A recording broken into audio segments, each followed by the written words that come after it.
Welcome to Mindset U Podcast, your source of mindset education. We aim to provide you with free, valuable education for you to thrive. Enjoy.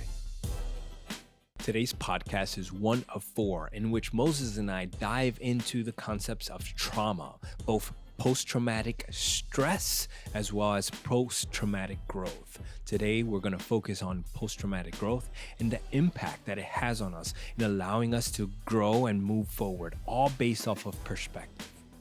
Mike, you gotta move closer, bro. One mic, move closer. You're right. Late night radio host. I actually wanted to talk about, in this book that I'm reading right now, it's called, The Happiness Hypothesis. And there's this one concept that he's talking about now, which is called post-traumatic growth. And I've seen it in 2 other books so far, but in this one, he's breaking it out as far as what it becomes, how you make a traumatic situation become a growth opportunity. So do people gotta be consciously aware of this? Yes. So this got me thinking of what we do when we do our transformational workshops, right? The application for someone to maintain the growth that they developed by going through the experience. So basically, let me explain the post-traumatic growth concept, right? It's literally post-traumatic, so it's after a trauma that happened. Instead of it being a post-traumatic stress disorder, it's growth. And what changes that is how the person internalizes it in the months after. So like right after it, or because we can talk about how long somebody holds this trauma. Mm-hmm. Right? Dr. Huberman talks about like the 2 phases of accepting trauma. Yeah. Just like extinguishing and then the new experience. Mm-hmm. How does it connect with that? So it's outside of those specifics because it's an interpretation. Mm-hmm. So he's talking about how we can make our experiences, we can make them mean something to us. So this happened to me for a reason. This is what the reason was. This is the story that I'm taking out of this. When you do that, you're able to apply growth to your perspective. But the key factor to actually create that change is in how you change your daily habits to incorporate. So you go through a horrible experience where you think you lost someone you loved. And then immediately after, you're like, I'm going to make sure I cherish this person. But if your daily habits don't change from your previous patterns, you're going to go back to that previous habit form of thinking, which is you are going to lose it just because you made a promise to yourself. But if you apply a change in what you're doing throughout the day, it's like, okay, I'm going to make sure every day at noon I call this person. Now you change the habit. Now you're keeping that, and now you're experiencing that growth. What makes a person go through a trauma, right? And then get stuck in not changing the habits? So like we've seen this time and time again with clients, right? They go through it, they have this story that they identify with, they internalize the emotions at one point. Maybe they accepted it and said, well, this thing happened to me for a reason. So there's a narrative that is embedded in them that's a form of acceptance. But then they never really change the habit. So like, are they still dealing with those emotions like on a subconscious level? This was done, this research that this was based off was done in, I think it was the 40s. Like it's super old research, but it started pointing out to this factor where someone has massive growth from that experience if, like you said before, immediately after they start processing it and trying to find why, their personal story as to why this happened and what's the meaning of this experience. So when they start, and the study was basically they had people journal for 15 minutes a day for I think 3 months. And what they're doing in that specific journal is they're talking about the experience, but they're almost writing it as a narrative, as a story that happened. In that, they're solidifying that they're extracting meaning, right? By basically scripting out a story. And I think that's a key part because that reflection is because it's such a long time. You're 15 minutes a day. You're going through this thing, right? You must be going through every little detail and filling out every little detail. Well, you have to extinguish the emotion. Exactly. That's falls in line with what Huberman was talking about. It's like you have to first extinguish the emotion to be able to understand the narrative, because the old narrative of trauma are the emotions of trauma, right? These negative, low vibration kind of emotions of like these, do not understand the physiological responses. And what does trauma do? It makes you want to get away from those physiological responses. So then what you do is you avoid, and then you kind of numb yourself. You create coping mechanisms and all these things.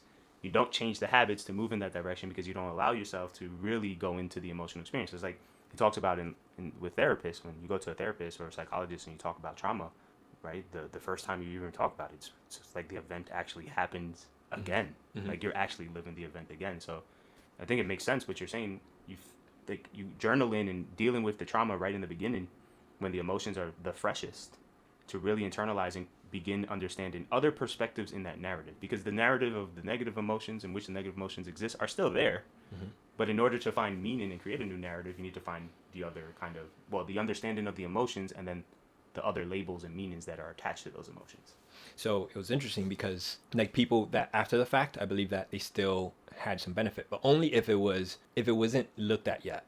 So if they had already come up with this happened to me because whatever reason, mm-hmm. they already have attached a meaning, it's less likely to have an impact, mm-hmm. right? So the people that kind of haven't processed it, and he's specific to talk about, it's not about expressing the emotion, because that's something that a lot of people believe. But we know that when you express, you actually just kindle the fire more. You stimulate it more to have more energy, right? When we talk about emotional energy in motion, it's not that you're just letting off steam and talking about it by journaling is the meaning factor, but the meaning factor now connects to the idea of, we refer to it as suffering, mm-hmm. but it's challenges of your life. When you go through these traumas and you view them as a challenge and you view that yourself was able to overcome it, now what happens is that it becomes a source of strength. We're not trying to avoid the challenges, is the perspective on how we see the challenges that we talk about all the time.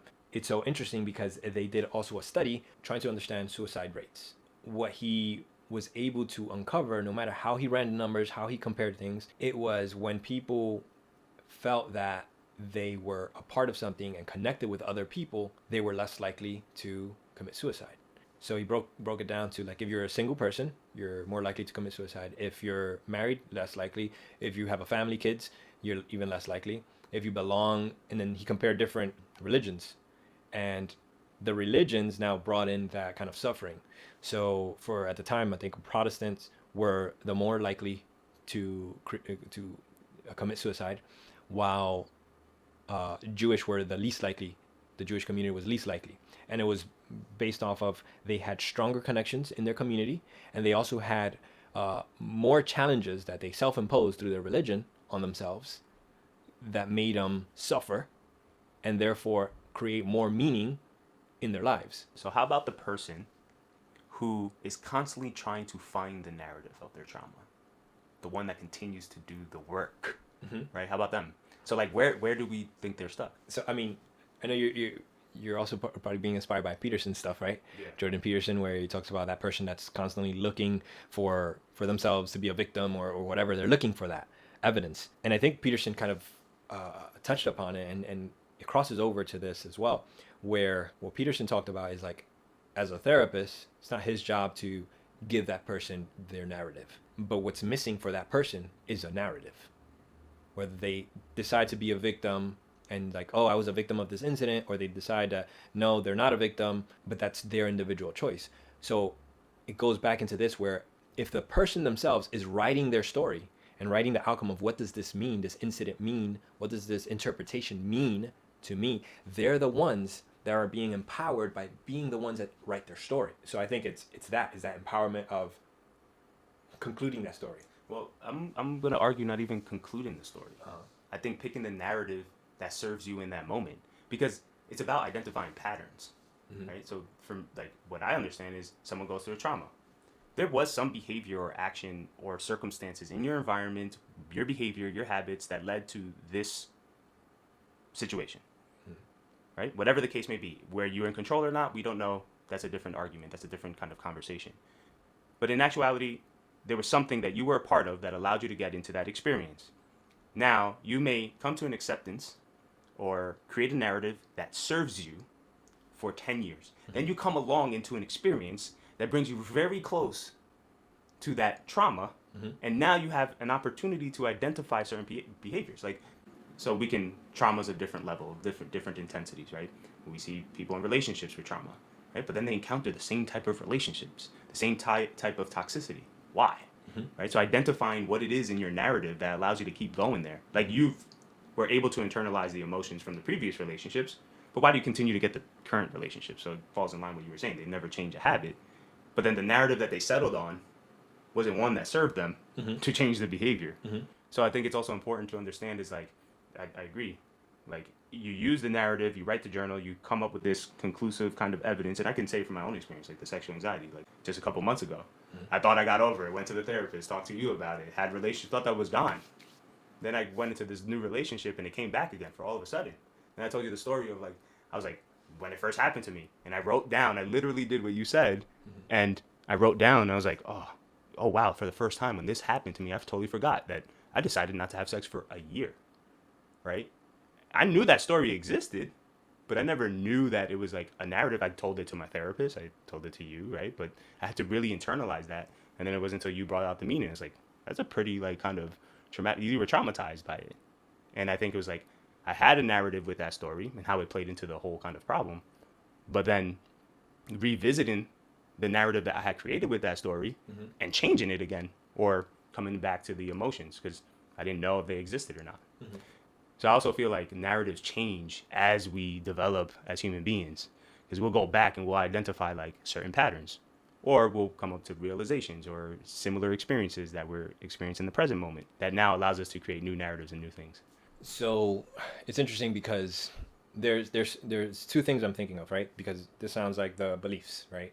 The empowering versus disempowering. Maybe an interpretation was the movement that you needed to get out of that stuck point, right? So it became empowering for a set time. And then there was a point where it was limiting you, it was holding you back. But this makes me think also of the values that you hold within those beliefs, the values that encourage you to create that original belief. As we see it, like values don't really change, or do they? Podcast released every Friday. Check back in to see how values impact our lives. What does your health, love life, spirituality, career, finances all have in common? Your mindset. Mindset is the source of creating change. To learn how to install these and other life-transforming concepts, browse through our free collection of courses at VidaProject.com.